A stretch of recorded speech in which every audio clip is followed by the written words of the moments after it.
বেদনা এই জন্যেই যে আমরা দীর্ঘ 16 বছর এই ফাঁসির বিরুদ্ধে সংগ্রাম করে লড়াই করতে গিয়ে আমাদের বহু ভাইকে হারিয়েছি, আমাদের বহু ভাই শহীদ হয়েছে,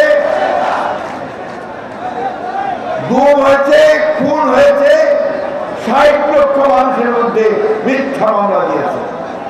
আমাদের প্রাণপ্রিয় নেত্রী, এই দেশের গণতন্ত্রের আপসহীন নেত্রী, দেশনেত্রী বেগম খালেদা জিয়াকে অন্যায়ভাবে সাজা দিয়ে কারাগারে 6 বছর আটক করে রাখা হয়েছিল।